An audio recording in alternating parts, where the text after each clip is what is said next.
fast, where truth moves faster than a Holstein calf. No waiting on some pretty page.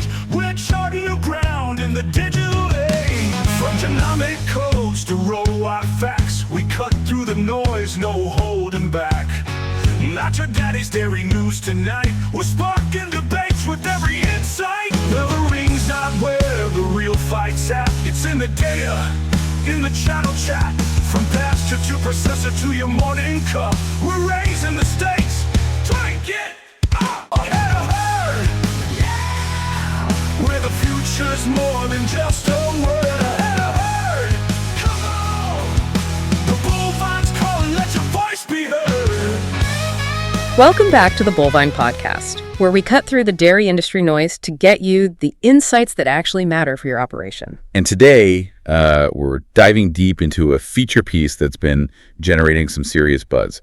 This one, it's got layers and, well, some surprises that are going to make producers rethink how they've been approaching management infrastructure. Yeah, we've spent years talking about genetics, the latest feed additives, technology upgrades, you name it. Right. All the usual suspects. But the key takeaway right out of the gate with this one is this.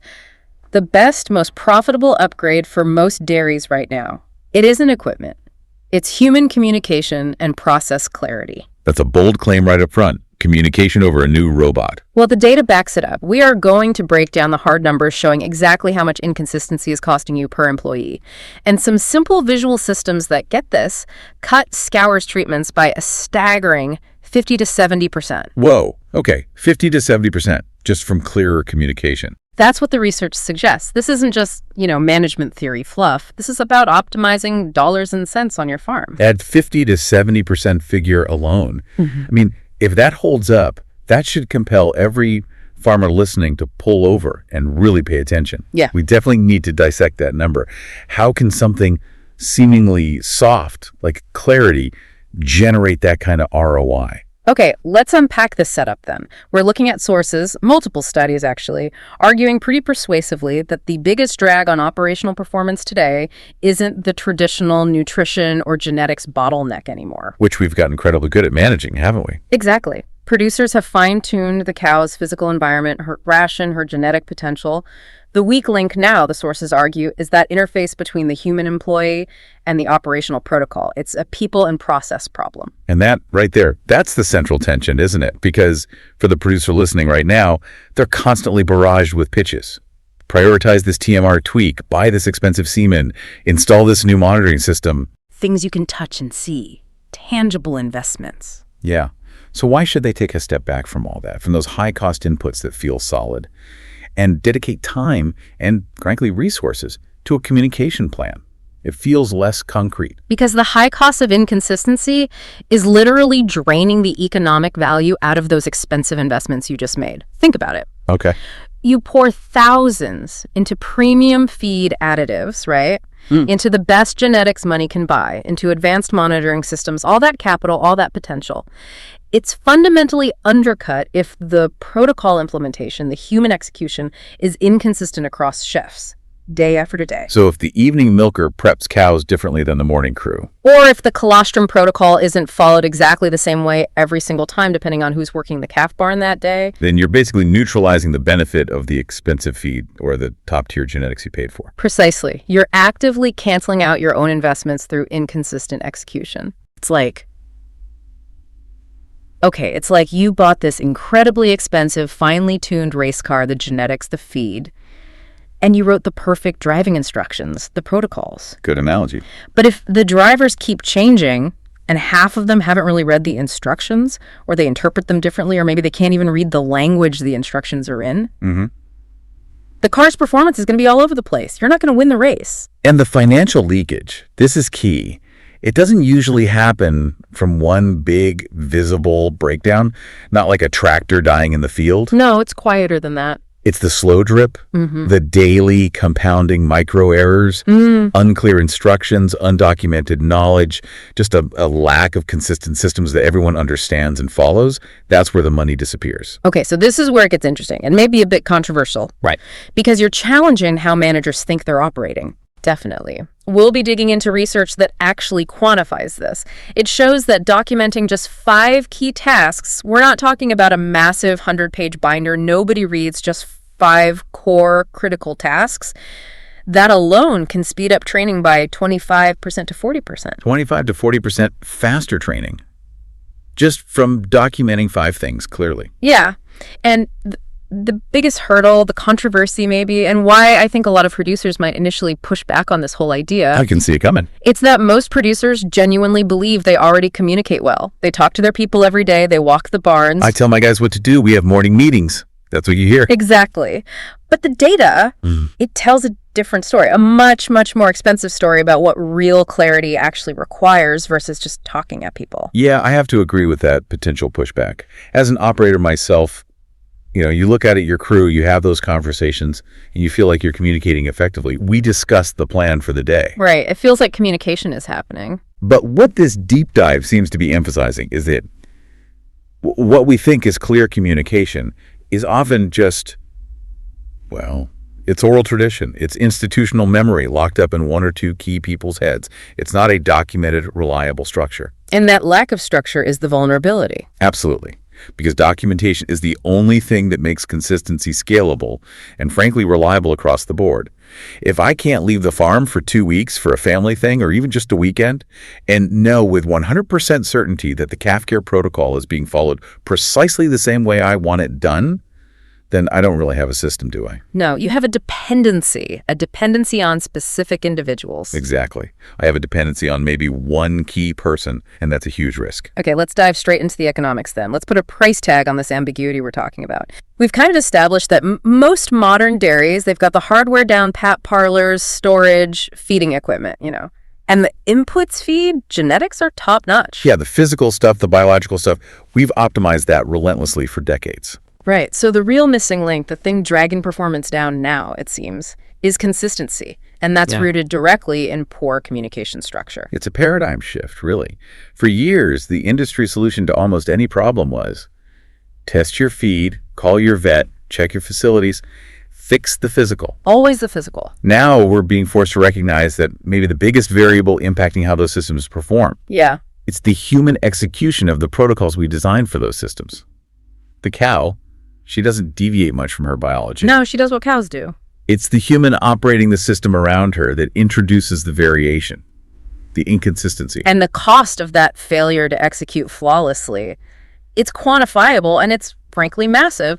Let's get specific. Look at this data point from Michigan State University Extension. They analyzed the price of employee turnover. Turnover. The revolving door cost. And it's staggering. They report that replacing one employee, just one person, could be a milker, could be a feeder, it doesn't matter, costs between $15,000 and $25,000. Wait, hold on. $15,000 to $25,000 for one employee. We need to break that down. Because I guarantee you, a lot of producers hear that number and think, no way. I paid maybe $50 for a help wanted ad, spent a couple hours showing the new guy the ropes. Where on earth does $25,000 come from? It comes from the hidden costs. The stuff you don't write a direct check for, but it drains your resources just the same. That $15K to $25K, it covers way more than just the recruitment ad. Okay, so what's in that number? You've got the measurable sunk costs like HR time spent sifting resumes, doing interviews, background checks, maybe agency fees if you use a recruiter. That's part of it. The admin overhead. Got it. But the bulk of that expense, the really big chunk, comes from lost productivity. That includes the time your existing experienced crew spends training the new hire instead of doing their own job efficiently. Okay, pulling good people off their tasks to train. Right. Then there's the reduced efficiency of the new person during that whole onboarding phase, which can last weeks or even months. They're slower, they need more supervision. Makes sense. The learning curve. And maybe most critically, and often hardest to track, are the inevitable dips in operational quality. Maybe a slight uptick in somatic cell count, slightly lower breeding efficiency for a bit, maybe a few more cases of calf scours while the new person is learning the ropes in the calf barn. So the mistakes. Yeah. The small inconsistencies that add up while someone's learning. Exactly. Those quality dips, they often aren't immediately chalked up to turnover, but they are a direct financial consequence. That's lost milk quality premiums, that's extra vet bills, that's lower future production. It adds up fast. Okay, all right. So let's put that into context then. Let's say you're running a mid to large farm. maybe 1,500 cows, and you lose just 5 people a year.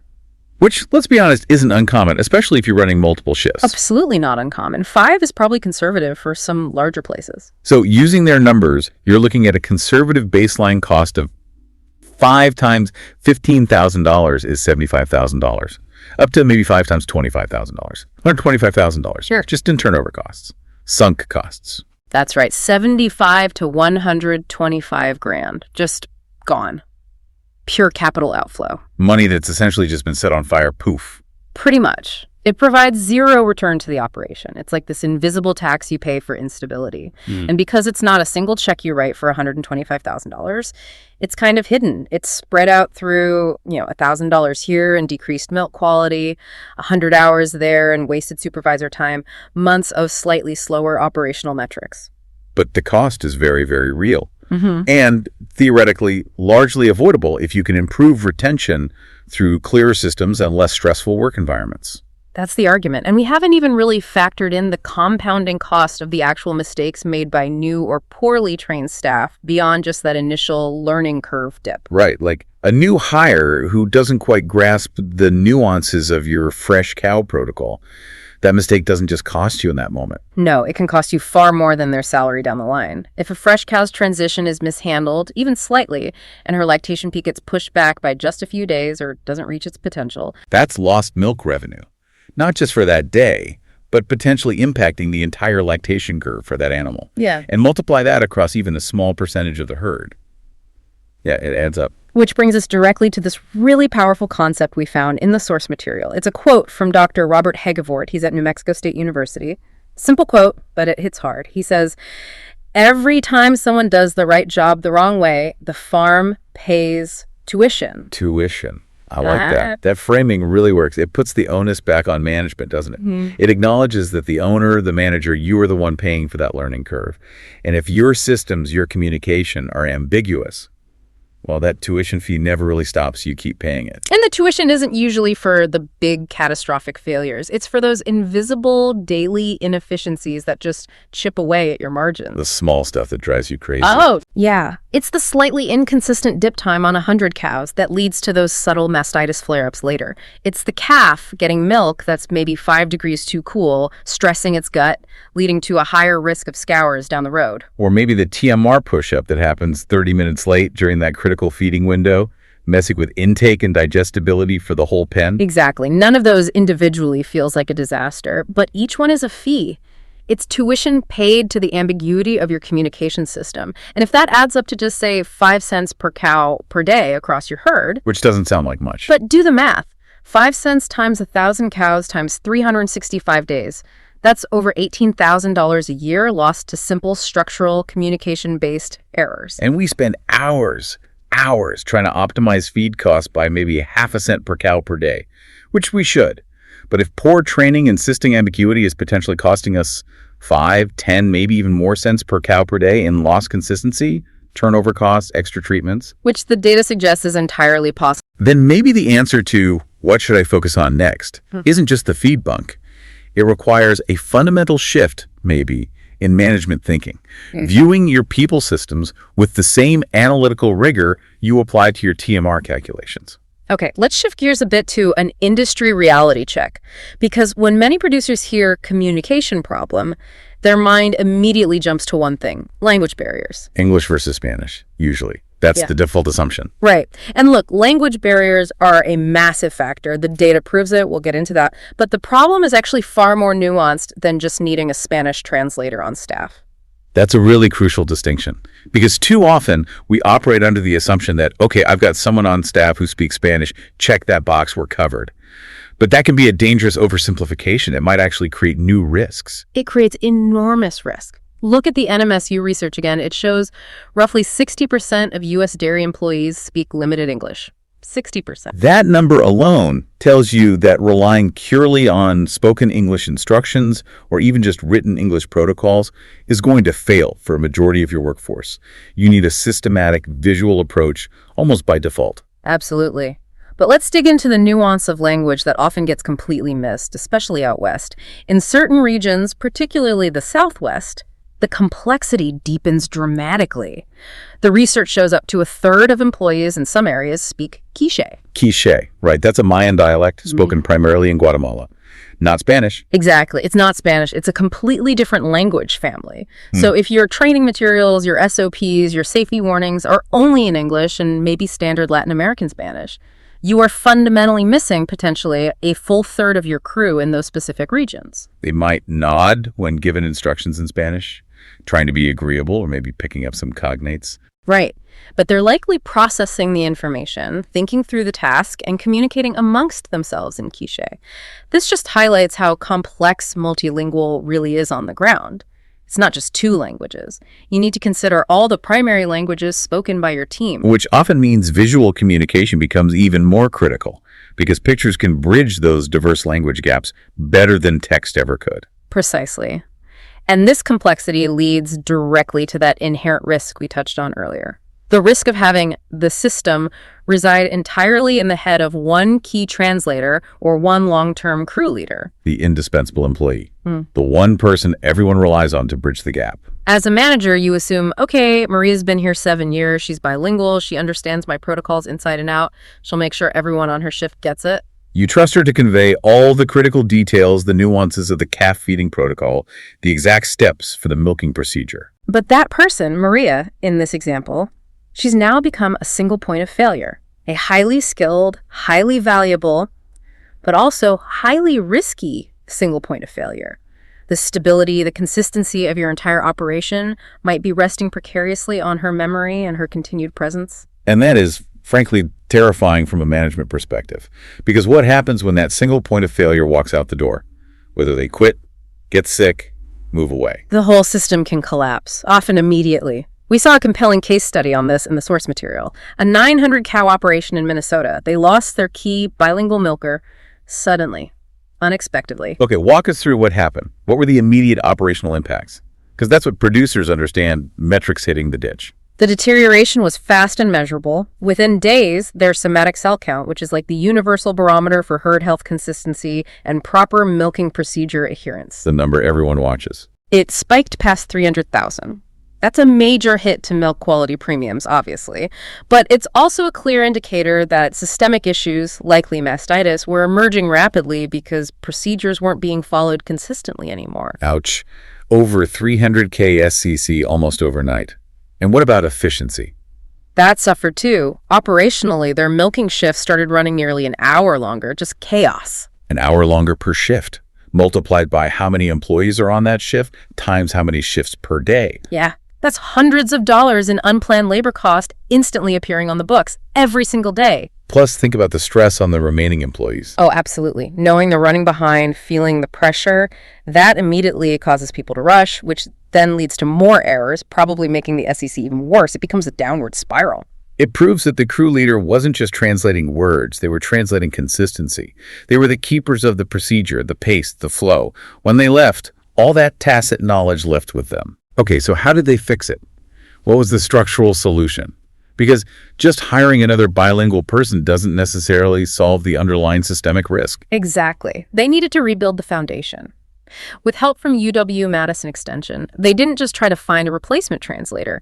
They implemented bilingual photo SOPs, standard operating procedures with pictures and clear shift checklists for critical tasks. So they took the knowledge out of that one person's head and made it visible, accessible, and standardized for everyone. Precisely. They visualized the critical processes. They documented the system so it wasn't dependent on any single individual anymore. And the result? Did it work? The results validate the effort completely. Pure ROI. The SEC was back below 200,000 within 30 days. 30 days. That's a rapid recovery. That's saving money fast. And maybe even more importantly for the long term, their employee turnover rate significantly slowed down afterwards. Why do you think that is? Just the clearer instructions. It seems so. When work instructions are clear, when they're documented, when they're visual and easy to access, the work environment becomes less stressful. It feels more professional, more organized. People feel more competent, less likely to make mistakes they'll get yelled at for. The farm is no longer dependent on a hero saving the day. It's dependent on a reliable system that everyone can understand and use. That builds confidence. That structure builds team stability. And that stability is often the most critical factor in employee retention, sometimes even more important than a marginal pay increase.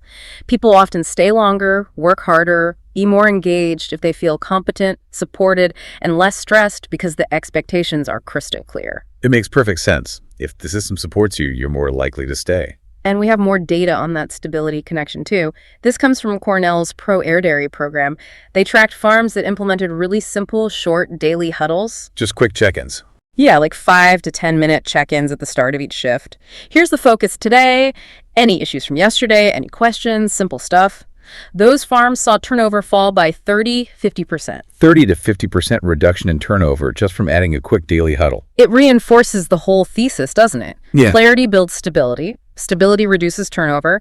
And it's often cheaper and more effective than just throwing money at the problem through endless pay raises because you're addressing the root cause: operational stress, confusion, and lack of confidence. It really is the difference between walking into work, feeling anxious, having to guess what's expected, relying on fragmented, rushed, maybe unclear verbal instructions, versus walking in, seeing a clear checklist or a visual guide, and knowing exactly what success looks like for your shift. One feels like chaos. The other feels like a system you can actually master. That's empowering. Okay, let's tackle the skepticism head on now. Suppose a manager is listening, and maybe they're partly convinced, but they still feel like, yeah, but I think my systems are pretty good. They're not seeing massive SEC spikes or huge turnover, but maybe they still feel that.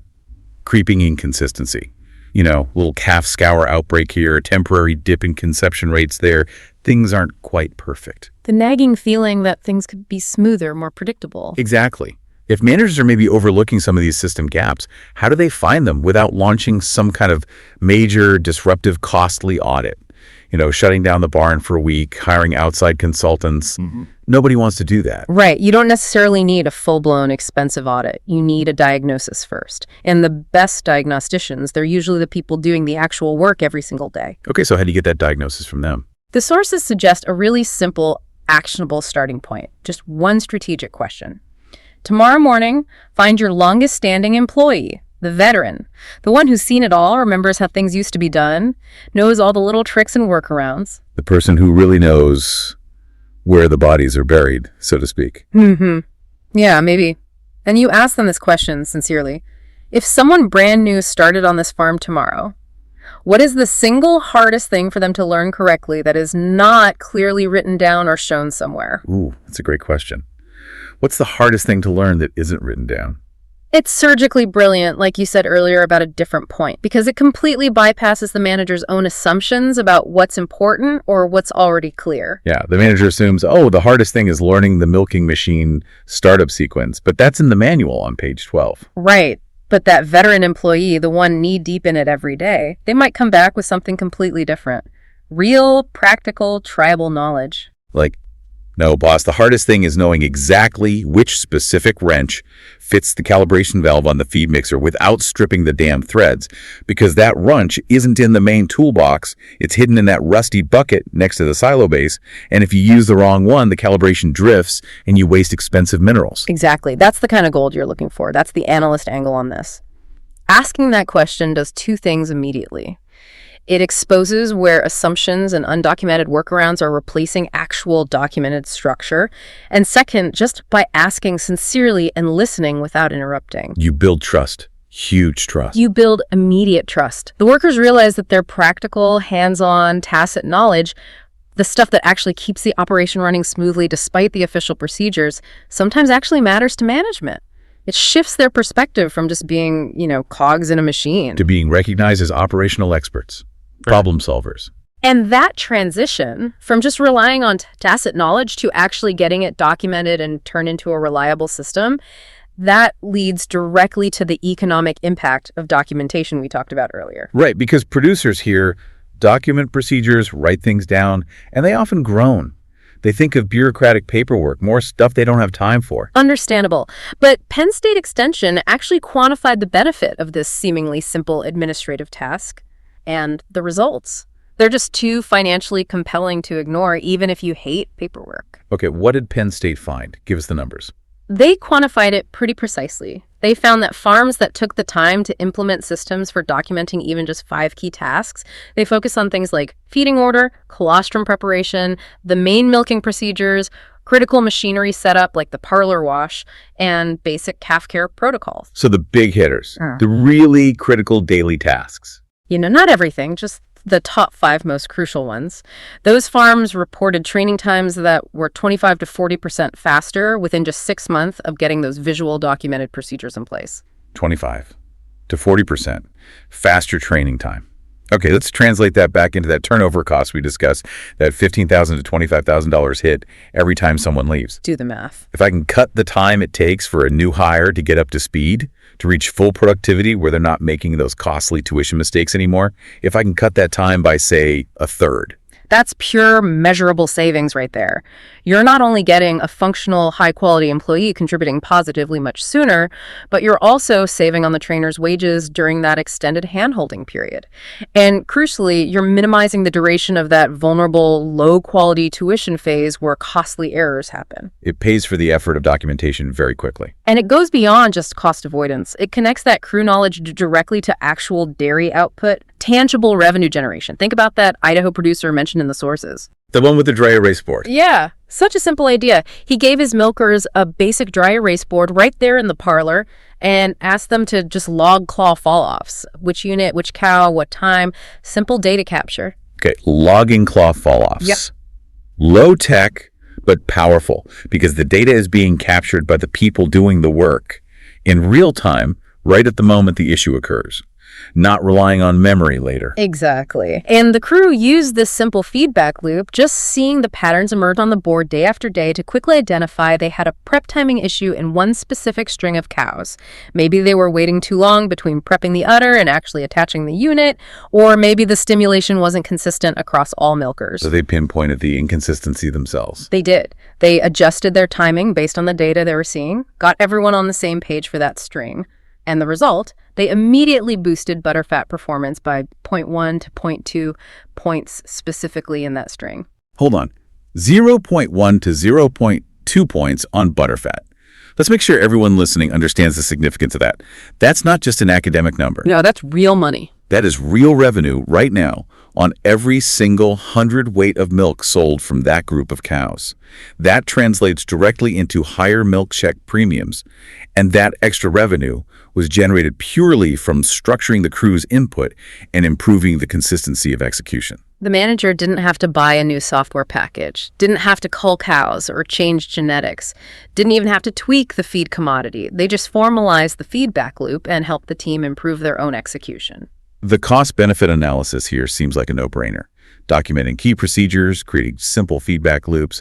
It costs virtually nothing compared to other investments. Maybe a bit of time, a camera for photos, a printer, a laminator. Pennies, really. But it saves significant training time, demonstrably reduces costly errors like mastitis or inconsistent feeding, and as the Idaho example shows, can directly generate higher, more consistent product quality and revenue. The ROI on a simple visual SOP, it's got to be measured in weeks or months, not years. Okay, so we've hammered home the why, the cost of ambiguity, the benefits of clarity, and we've touched on identifying knowledge gaps, documenting key tasks. Now let's get really practical about the how. Specifically, let's talk more about why these laminated photo SOPs seem to be so much more effective than, say, the traditional 3-ring binder full of text, especially when you've got multilingual crews or just need quick reference in a busy environment. Right, the classic binder approach. It has its place, maybe for detailed maintenance logs or safety data sheets in the office, but for daily operational procedures, it often fails. Why? What's the fundamental flaw? Well, first, the traditional paper binder usually ends up on a shelf somewhere collecting dust. Maybe in the break room, maybe in the farm office. It's not where the work actually happens. Out of sight, out of mind. Exactly. And in a wet, busy, often dimly lit dairy environment, think the parlor pit at 4 a.m. or the calf barn during feeding time. If the guide isn't easily accessible and usable right there at the point of work, it's essentially useless in the moment you need it most. Yeah, I can't stress that point of work concept enough. If I'm standing in the calf barn, maybe dealing with a sudden scours case, trying to remember the exact electrolyte mixing ratio, I don't have time nor the inclination to walk back to the office, find the binder, flip through 20 pages of text. Forget it. No way. You need that information right there next to the mixing station, next to the buckets. And second, even if the binder was right there, if you have employees with literacy challenges or significant language barriers beyond just simple Spanish, text-heavy instructions are immediately defeated anyway. A picture's worth 1,000 words, especially if those words are in language you don't fully understand. Research backs this up strongly. Studies from places like Iowa State and the University of Illinois have confirmed it.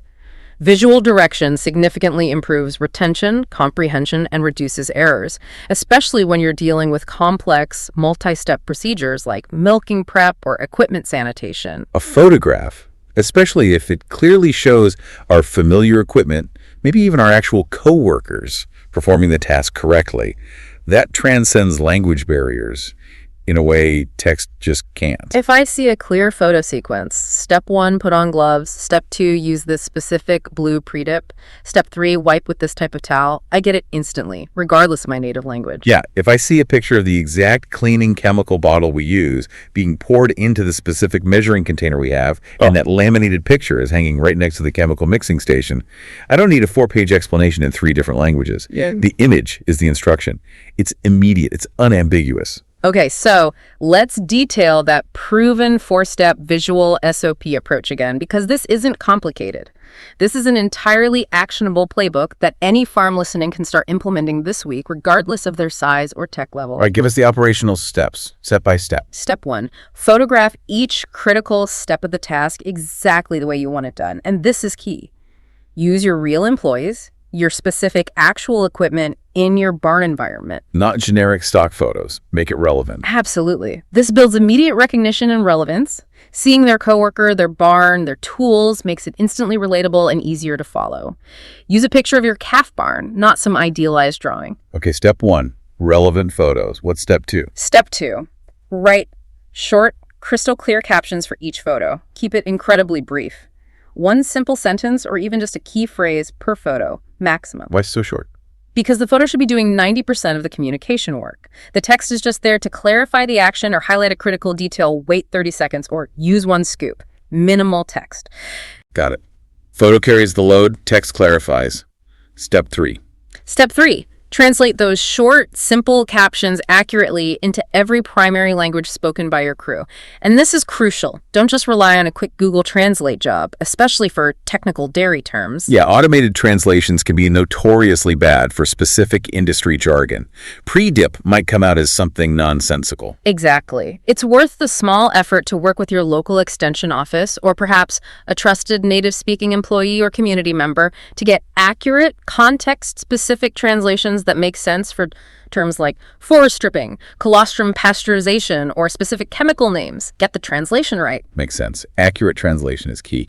The final step, step 4. Step 4, and this is probably the most critical step for actual day-to-day usage. Hang the finished laminated cards exactly where the work is performed. Point of use, point of work. Right there.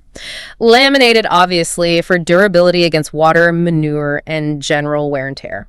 Make them visible, easily accessible. Calf feeding procedures go in the calf barn, maybe right by the pasteurizer or the feeding station. Parlor cleaning checklists go right next to the chemical station or the control panel. The consistency of placement is also key, so people build the habit of looking in that specific spot for guidance. Okay. Photos, captions, translate, hang. Seems straightforward enough. And this simple system yields results fast. We saw that measurable example from the sources, the Wisconsin dairy that used this exact visual aids approach. They reduced their parlor changeover time, the downtime between shifts for cleaning and setup, by nearly 20%. 20% reduction in that idle time. That's huge. Yeah. If you're milking 3 times a day, saving, say, 15 minutes between each shift, that's 45 minutes more available parlor time every single day. Or, maybe more importantly for morale, it allows the crew to finish their shift on time consistently. Which, as we know, is massive for quality of life and employee retention. And beyond just the efficiency gains, the same process strengthened morale on that farm. When everyone knows the expectations clearly, visually, the confusion disappears, the frustration decreases. The blame game when something goes wrong tends to vanish because the standard is right there for everyone to see. Okay, so visual SOPs are powerful. Yeah. But having the SOP isn't enough if people aren't trained on it properly, Yeah. right? This brings us to training verification. Yes. This is the other major failure point for management, even if they've created perfect visual SOPs. We fall into that incredibly common management trap. We explain the procedure, maybe even demonstrate it once, and then we ask the new employee, got it, do you understand? When they almost always nod yes. They almost always nod yes, especially across language or cultural barriers. That nod often just means, yes, I understood your question. Or maybe, yes, I don't want to look stupid by saying no. It rarely means, yes, I have fully internalized every single step of that complex multi-stage procedure you just rushed through. We've all done it. We're busy, we're rushed, we want to check the training complete box on our mental checklist and move on to the next fire. And then a week later, you find out they've been doing a critical task like stripping the fore milk before attaching the unit, or mixing the disinfecting completely wrong the entire time because they misunderstood one subtle but crucial step. And boom, there's that tuition Dr. Hagevort talked about biting you again. You're paying for that misunderstanding with higher SCC or equipment damage. So what's the better way? The sources highlight the gold standard used in adult education, healthcare, aviation, any high-stakes industry where mistakes are costly. It's the teach-back method. Teach-back. Okay, explain that. How does it work? It's simple in concept, but powerful in practice. You replace passive listening and hopeful guesswork with active, mandatory demonstration. Instead of asking if the employee understands the procedure, you ask them to show the procedure back to you, the trainer. So they have to perform the tasks themselves right there. Exactly, step by step. And ideally, they should also explain why they are doing each step as they go. Okay, first I put on gloves because, then I dip with this because, then I wait 30 seconds because. That forces them to process it, not just mimic. It's the difference between passively watching a YouTube video and actually having to assemble the IKEA furniture yourself. You learn by doing. It's entirely about ownership and active processing. We saw that quote from the Ontario herdsman in the materials, capturing the psychology perfectly. He said something like, when you ask me to show you and explain why I'm doing each step, I pay attention completely differently than if I'm just standing there watching someone else demonstrate. It sticks better because you have to engage your brain and your body. It builds deep ownership, confirms understanding, and builds their confidence because they've successfully demonstrated competence. And crucially, multiple studies confirmed by researchers at MSU, Gulf, Cornell show that consistently using the teach-back method significantly reduces those repeated errors that stem from initial misunderstanding. Okay, so it makes training more effective, reduces mistakes. That makes intuitive sense.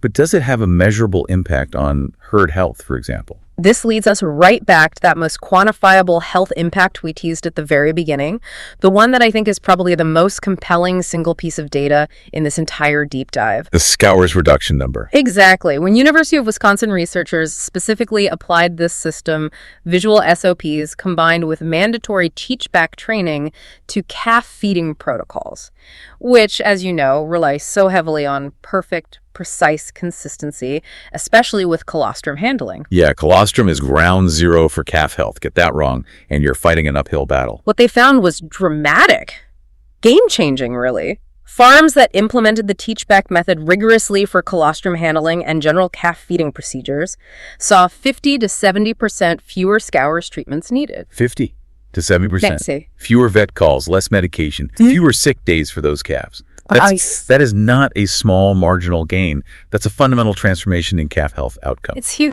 Let's quickly analyze the financial implications of that. A single Scours case isn't cheap. You've got the immediate labor cost, extra care, maybe separation. You've got the potential vet visit cost.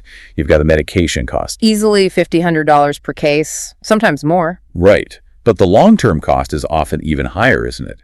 A calf that battles severe Scours, even if it survives, it often is delayed growth, lower weight gain, compromised gut development. Which can translate directly into lower first lactation milk production, maybe delayed breeding, lower lifetime potential for that animal you've invested so much in raising. So cutting the incidence of Scours by up to 70%, you're not just saving those immediate treatment costs, you are saving thousands of dollars in current expenses, and you are fundamentally securing the long-term productivity and profitability of your entire replacement heifer pool. It effectively proves the point.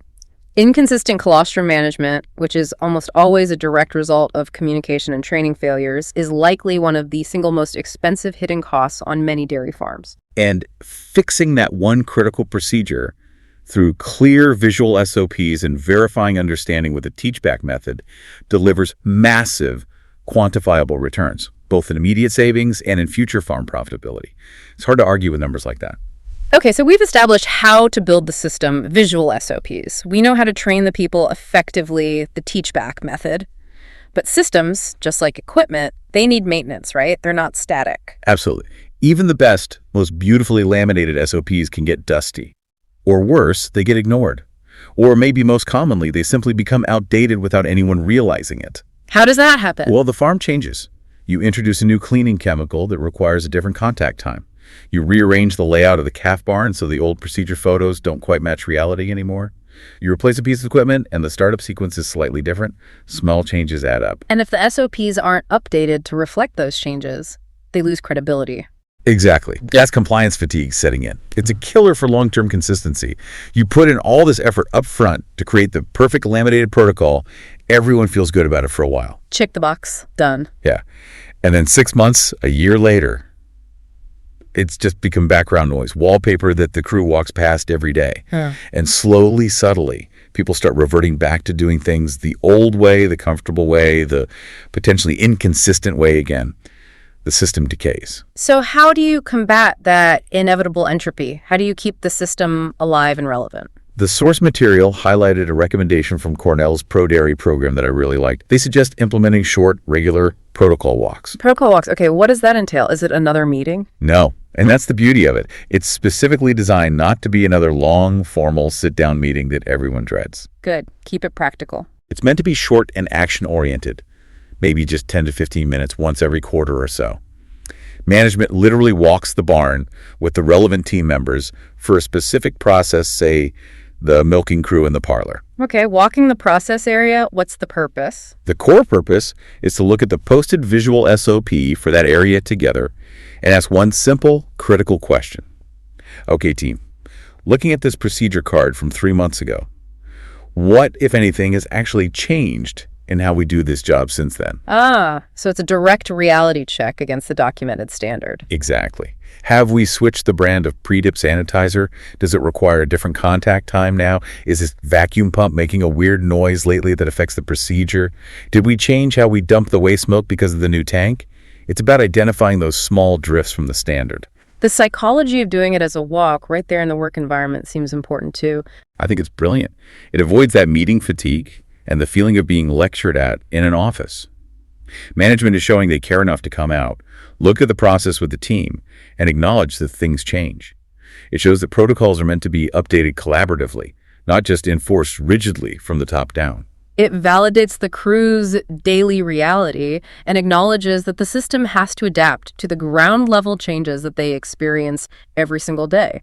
They're the ones who know if the new sanitizer bottle has a different cap that's harder to open. Right. And this whole shift from just documenting once to proactively reviewing and updating together, it fundamentally changes the role of the employee, doesn't it? It moves them from just being labor who follows instructions Towards leadership, or at least ownership of the process? Exactly. You're no longer just asking them to follow orders blindly. You're implicitly asking them to help manage the integrity of the system itself, to be the eyes and ears that notice when the SOP doesn't match reality anymore. You're essentially investing in their brain power, their observational skills, their on-the-ground expertise, which frankly is far more valuable in the long run than just their physical output. You're cultivating a culture where improvement ideas can actually surface from the bottom up, rather than always having to be dictated from the top down. And there's data to support this shift in investment, too. More research from Cornell. They found that farms that actively allowed employees to participate in protocol revisions, farms where employees could actually say, hey, the new sanitizer needs 15 seconds contact time, not 10, so we need to adjust step 3 on the card. So giving them real input into the system design. Those farms saw adoption rates for the revised protocols jump by nearly 1/3. Wow, a third higher adoption just by involving them in the update. It makes perfect sense psychologically. People fiercely respect, defend, and adhere to processes that they feel they helped create or improve. That is the absolute core principle of ownership, isn't it? If I feel like my experience, my suggestion, was actually heard and incorporated into how we handle fresh cows now, I'm going to make damn sure that process is followed correctly. I'll train the new hires on it properly. I'll speak up immediately if I see someone deviating from it. It becomes our process, not just the boss's process. That Idaho producer logging the claw fall-offs on the whiteboard is another perfect example of this wider view in action. He empowered his team to collect data and identify problems. It all comes back to communication being the fundamental backbone. It supports every other operational improvement effort you might undertake, whether it's fine-tuning fresh cow management, adjusting nutrition based on performance, or implementing new health protocols. You can't effectively improve what you can't measure accurately, and you absolutely cannot measure accurately if your team isn't executing procedures consistently or isn't comfortable giving you honest feedback through clear, formalized channels. If the crew is consistently applying the right protocols because they're clear and own, and they feel comfortable reporting issues accurately, like logging those fall-offs or noting down feed refusals, then the manager receives cleaner, more reliable data about what's really happening with the herd. which leads to better insights, better decision-making overall, and ultimately a more profitable, smoother running operation. It's this virtuous cycle, all starting with clarity and ownership. Okay, now let's tackle the inevitable comparison that always comes up. North American dairy producers, we often look across the pond, right, towards European systems, especially places like Denmark or the Netherlands.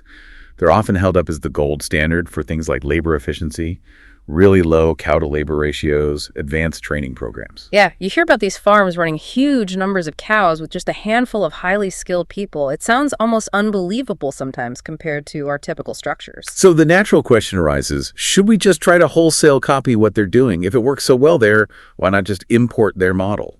Well, the short answer, based on the sources and just practical reality, is probably no. Not a direct copy-paste. Context is absolutely everything here. Why not? What are the key differences? Our regulatory environment is different.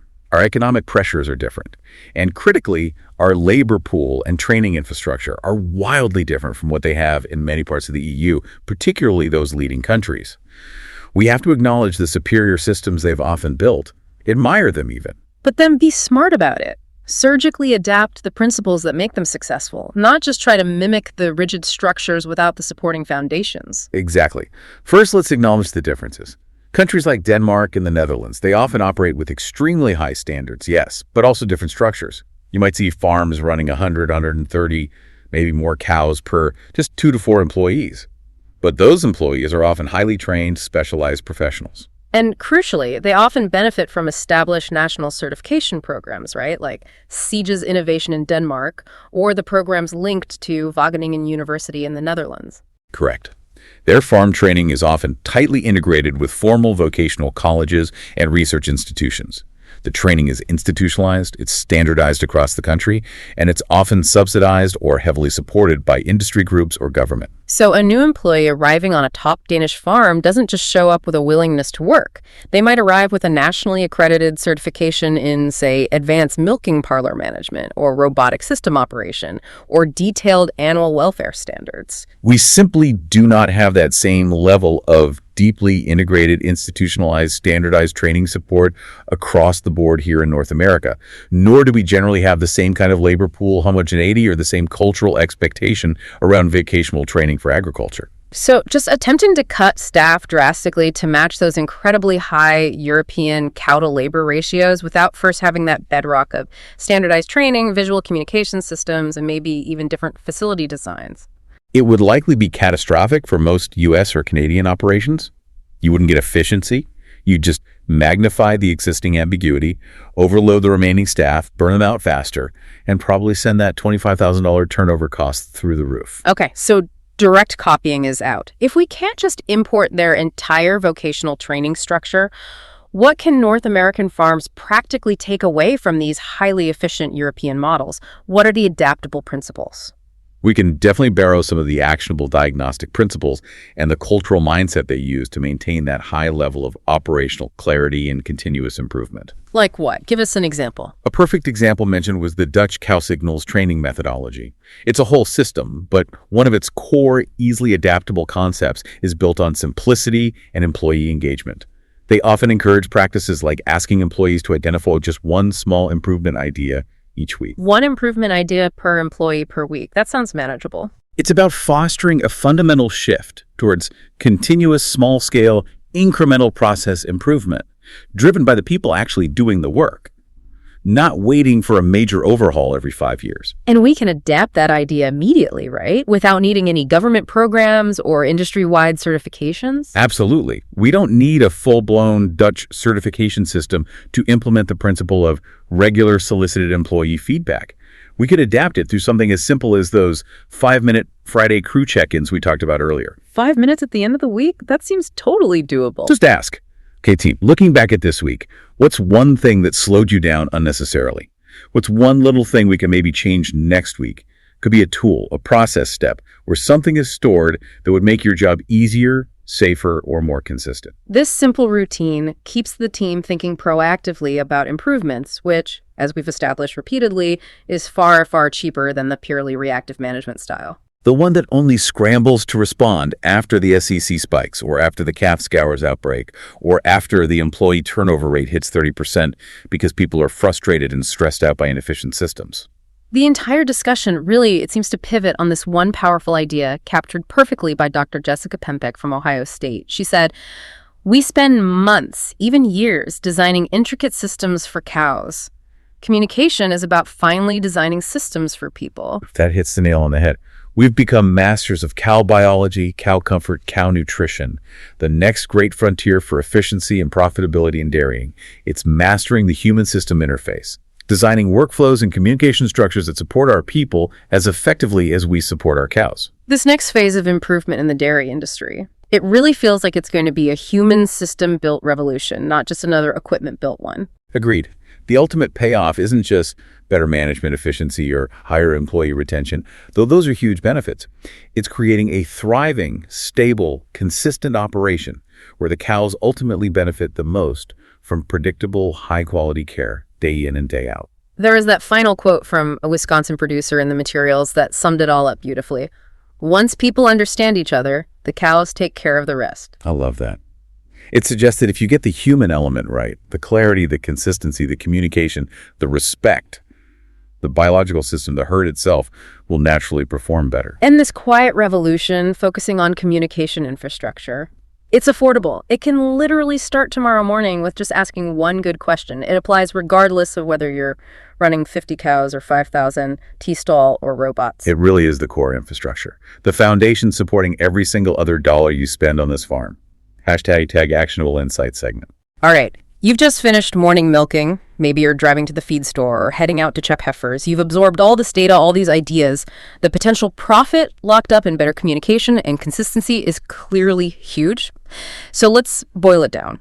What are the 3 most critical, actionable things you need to take away and actually do based on this deep dive? What's the immediate, the medium term, and the long-term play? Okay, immediate action. And I mean this week. Before the next shift change, if possible. Start with that diagnostic question we talked about. The one for the veteran employee. Yes. Find your longest standing, most trusted employee, the one who really knows the ropes, and ask them sincerely, what is the single hardest thing for someone new to learn around here that is not clearly written down or shown somewhere? And then the most important part, listen. Listen without interrupting. Your goal right now is just diagnosis, identifying those hidden knowledge gaps, those areas where institutional memory is vulnerable and undocumented. Don't try to fix it yet. Just identify it. Okay, so step 1, ask the question, listen hard. Diagnose the hidden gaps. What's the medium-term strategy? Thinking maybe the next 3 to 6 months out. Medium term, you need to start building the visual infrastructure. Commit to implementing clear, laminated visual SOPs for probably the 5 most critical, high-impact, high-cost tasks on your farm. Which 5 would you prioritize typically? It'll vary a bit farm to farm, but generally you're looking at things like the full milking procedure, prep, attachment post-dip, colostrum collection and feeding, fresh cow observation protocols, maybe critical equipment setup like the parlor wash sequence, and basic calf care routines like feeding and bedding. The things done every day where inconsistency costs the most. And focus specifically on that 4-step process we detailed. Absolutely. Use the 4-step process. Get good photos using your people and gear. Write minimal, clear captions. Get accurate translations for all crew languages. And hang the laminated cards at the point of work. Leverage that visual advantage that the research from Iowa State and Illinois Extension proved is so effective. That's how you start unlocking that 25 to 40% faster training time and reducing daily errors. Got it. Diagnose first, then build visual SOPs for the top 5 tasks. Now, what about long-term positioning? Looking out 1 to 2 years, how do you sustain this and really maximize the benefits? Long term, it's about embedding verification and continuous improvement into your culture. Two key things here. First, you absolutely must integrate the teach-back method into all your new employee training and probably even use it for retraining or verifying existing employees on critical tasks periodically. Make it the mandatory way you confirm understanding. No more just asking, do you get it? Exactly. Show me becomes the standard. And second, implement those short, regular, quarterly protocol walks we discussed.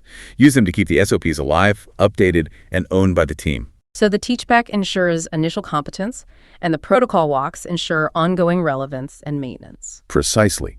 That two-pronged system, verifying with show me up front, combined with regular maintenance walks, is what drastically reduces that financial tuition you pay through repeated errors. That's how you realistically aim for and sustain those incredible reductions in things like scours treatments, potentially up to 70%. It secures the health of your herd and the long-term profitability and stability of your entire operation. It's about building a system of clarity that lasts. Hashtag Enhance Show outro. Well, this has been another deep dive from the Bullvine podcast. If this kind of analysis helps your operation, analysis built on structured clarity, solid evidence, practical application, and not just industry hype, then head over to www.thebullvine.com. There are plenty more articles and resources there that really tell you what's happening in dairy without the BS. Yeah, the bottom line from today is pretty clear, isn't it? Communication is infrastructure. It's arguably the most affordable, highest ROI capital improvement you can make on your farm right now. Absolutely. Yeah. Forget the concrete and steel for a minute. Focus on the clarity. It reduces your training time. It minimizes those costly errors that bleed profits. It keeps your workers safer and more engaged. And it demonstrably boosts retention by reducing stress. It truly is the essential, maybe invisible infrastructure that supports every single other dollar you spend on feed, genetics, equipment, everything. So invest in your people systems. Design systems for your people just like you design them for your cows. The return, based on everything we've looked at today, seems pretty much guaranteed. And seriously, if you haven't already, subscribe to the podcast wherever you listen. We're putting out episodes twice weekly now, digging into the topics that matter for your bottom line. And trust me, you are not going to want to miss what we've got lined up for next week. We're breaking down the recent impact of dairy futures market volatility and what it really means for farm gate pricing as we head into Q1. Yeah, we'll be dissecting the data you need to see to help set your budgets for the coming year with a bit more confidence in these crazy markets. Definitely tune in for that. Thanks for listening. See you next time.